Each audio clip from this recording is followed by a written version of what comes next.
à toutes et à tous, bienvenue pour cette nouvelle émission consacrée au Régional 2021. Nous sommes, comme vous le savez, avec des candidates et des candidats tête de liste aux élections et aujourd'hui avec Sheila Gilles. Bonjour. Bonjour. Merci d'avoir accepté notre invitation. Vous êtes fondatrice de l'Union Essentielle. Alors qu'est-ce que c'est que l'Union Essentielle? Merci de me recevoir. Union Essentielle est un groupe de citoyens et c'est aussi un mouvement qui veut donner la parole aux citoyens et les mettre en pouvoir de décision sur les décisions politiques. Sur leur quotidien, du coup, je suppose. D'où l'idée de l'engagement pour cette campagne. C'est quand même une idée intéressante. Alors, on est tout près de l'hôtel de région, là, donc, qui est le siège du Conseil régional. Qu'est-ce que ça vous inspire, ce bâtiment, à la fois, évidemment, dans son architecture peut-être, mais surtout d'un point de vue symbolique? Alors, ce bâtiment, il est très beau, mais en même temps, il est trop rigide.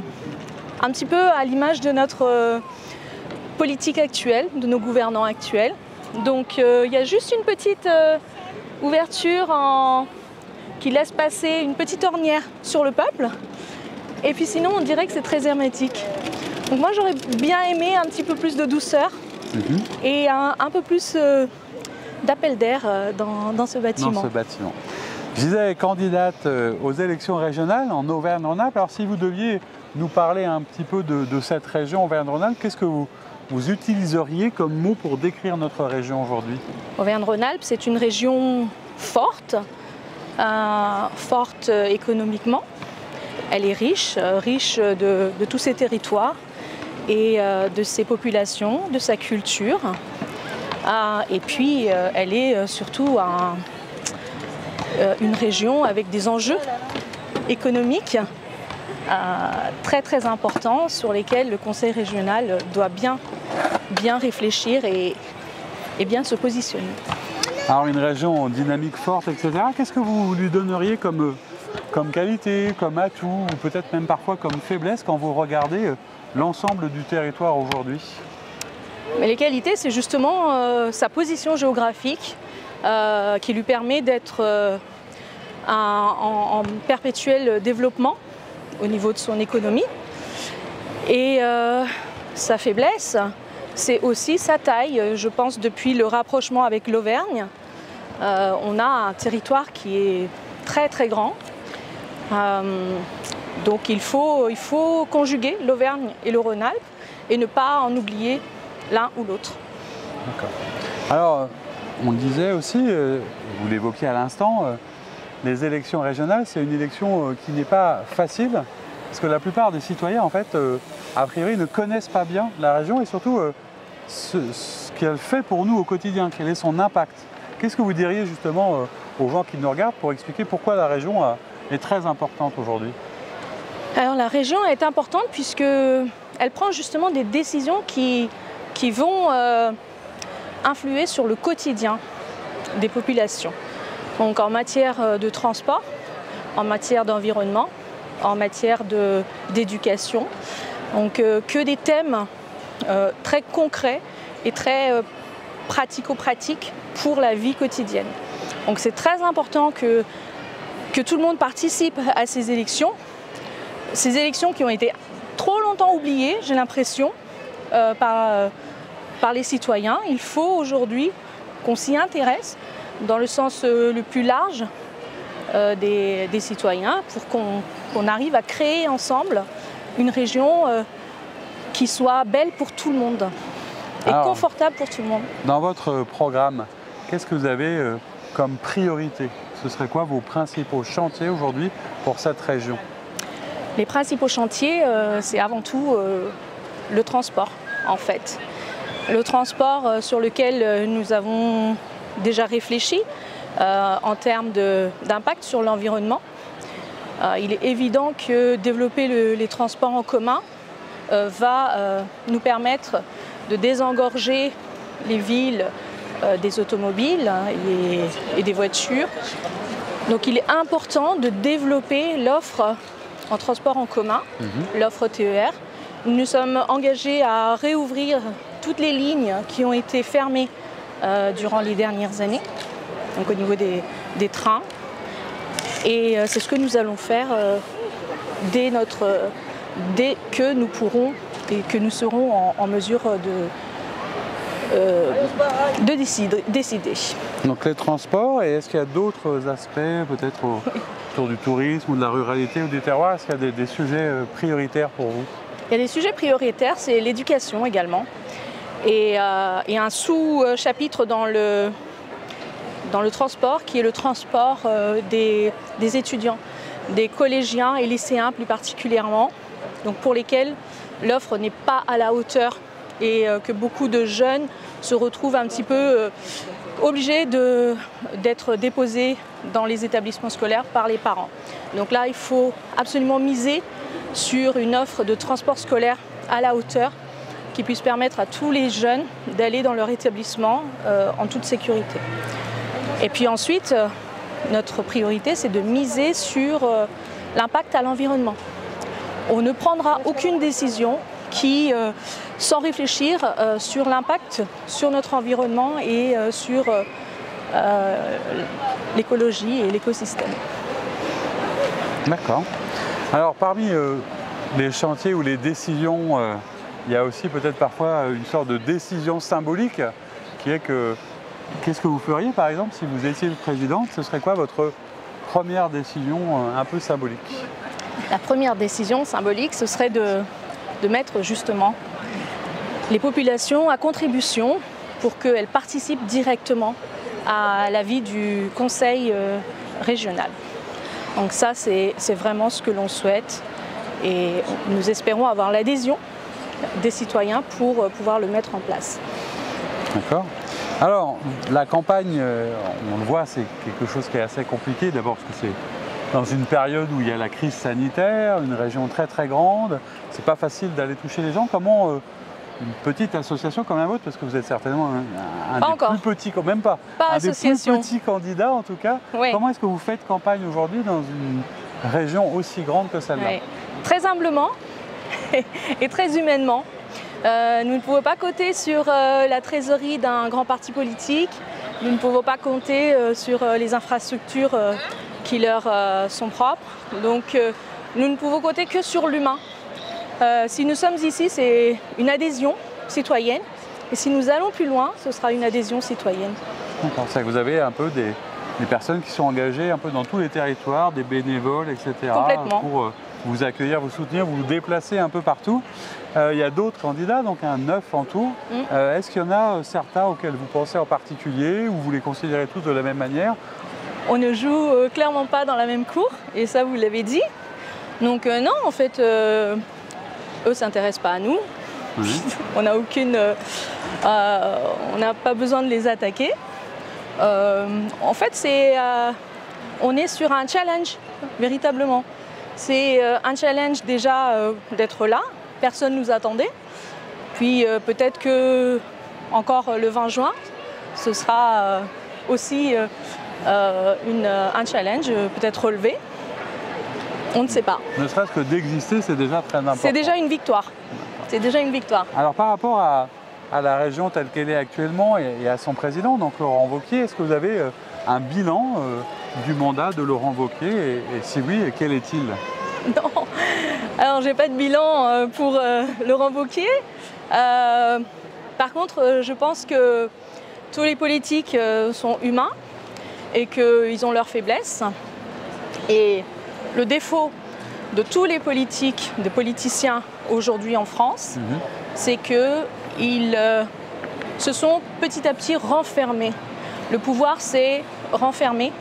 Et c'est pour ça que nous, on est là et que d'autres listes citoyennes sont là. C'est parce qu'il y a une véritable revendication du pouvoir au niveau citoyen.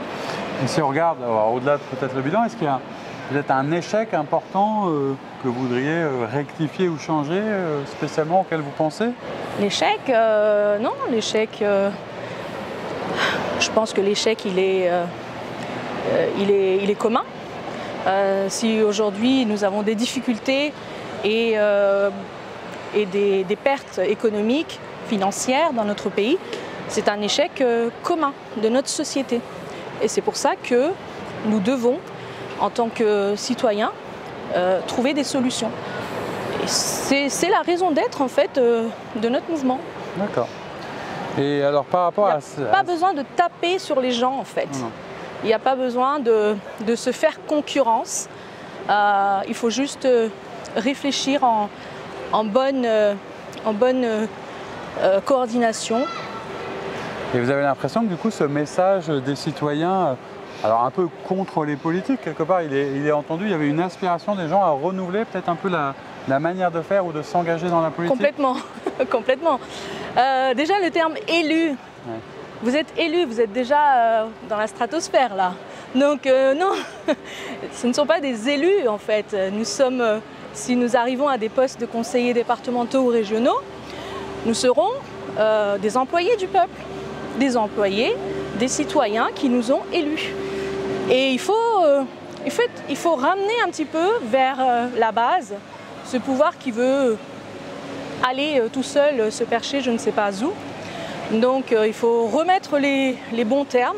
Élu, c'est un mauvais terme. Il faut remettre un petit peu d'horizontalité, de démocratie. Oui, ce serait donc un peu une de vos priorités symboliques si vous deviez président, c'est de remettre une nouvelle manière un peu de gouverner et de s'adresser aux gens. Alors derrière la tête de liste et la candidate, il y a aussi une femme donc, du coup, qui s'est engagée pour que les électeurs et les électrices peut-être apprennent à vous connaître. Quel serait le mot pour vous décrire? Comment vous qualifieriez? Est-ce qu'il y a un adjectif qui pourrait parler de vous et vous raconter un petit peu? Alors oui, en fait, déjà je suis humaine et faillible. J'ai beaucoup de défauts. Ma qualité, par contre, c'est d'être combattante et de ne pas me laisser déstabiliser par les challenges. D'accord, ce qui explique votre persévérance et votre engagement. Voilà. Et est-ce qu'il y a des défauts un peu avouables dont on peut parler ensemble? Bon, en fait, il n'y a pas de raison en fait, de cacher les défauts. Quand on cache ses défauts, c'est justement qu'on renie son humanité.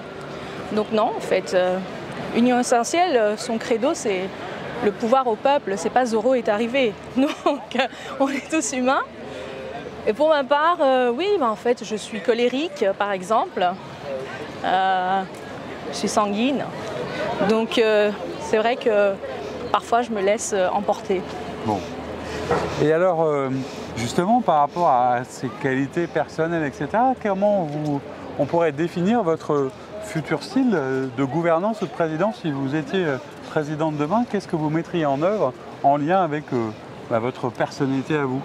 Dans la manière peut-être de gouverner, de gérer, de communiquer? Qu'est-ce qui vous caractérise? Alors c'est deux choses différentes en fait. C'est parce que comme c'est difficile à expliquer la démocratie directe parce que c'est quelque chose qui n'existe pas et qui n'a jamais vraiment été mis en place, instauré. Donc ma personnalité c'est une chose, mais ce que notre projet est une autre chose. Donc ma personnalité, il va falloir que je la maîtrise pour essayer d'écouter un maximum d'avis et surtout mettre à contribution un maximum de personnes, de citoyens dans la décision. Ça commencera déjà dans nos groupes, puisque dans notre groupe, pour 230 candidats sur notre liste, nous avons eu pratiquement 500 retours. Donc ces 500 personnes ne sont pas parties du jour au lendemain. Ils sont restés avec nous. Il y a des groupes de travail qui se sont mis en place sur plein de sujets différents. Et donc voilà, la démocratie directe commence déjà là, c'est-à-dire qu'on réfléchit ensemble et on trouve des solutions ensemble. Il n'y a pas une personne qui va décider pour tout le monde. D'accord. Et alors, si on se projette dans un avenir encore plus fou à 6 ans, dans 6 ans, si vous étiez présidente, qu'est-ce que vous aimeriez qu'on dise à la fois de vous et dans quel état, quelque part, vous voudriez laisser la région? Comment est-ce qu'elle aurait changé grâce à vous? Alors, dans 6 ans, j'espère que je pourrai me retourner et dire que j'ai accompli ma mission, c'est-à-dire de d'être à la hauteur de la confiance des citoyens qui auront voté pour nous. Et l'état de la région, eh bien, il va tout simplement dépendre de tous ces habitants, de ces villes et de ces villages. Parce que c'est ça aussi le challenge de la démocratie directe, c'est que tout le monde participe et que tout le monde trouve des solutions ensemble. Alors c'est très simple en fait. Moi j'ai du mal à comprendre ces cabinets de conseil, d'audit, etc. qui sont payés à des millions pour trouver des solutions, alors qu'il y a des associations, des collectifs qui réfléchissent depuis des années à des solutions très pratiques, très concrètes à toutes les problématiques de notre société. Eh bien en fait, nous allons nous appuyer sur eux plutôt que sur des cabinets de conseil ou des audits. D'accord. Alors justement, puisque vous parliez des citoyens, ça tombe bien, ce serait un peu le mot de la fin. Si vous deviez vous adresser à eux et quelque part répondre à cette question, pourquoi est-ce qu'on devrait voter pour vous plus que pour un autre candidat ou une autre candidate? Parce que voter pour Union Essentielle, ce n'est pas voter pour un parti politique. C'est voter pour vos voisins, vos collègues de travail, ceux qui prennent le bus et ceux qui prennent les transports en commun. Donc c'est vraiment voter pour des gens qui vont œuvrer pour le quotidien des habitants d'Auvergne-Rhône-Alpes. Très bien. Ben, écoutez, c'est clair. Merci beaucoup, Sheila Jules, d'avoir été avec nous aujourd'hui. Merci à vous. Bonne campagne à vous. Merci. Et puis, quant à vous, je vous dis à très bientôt pour un nouvel invité. Au revoir.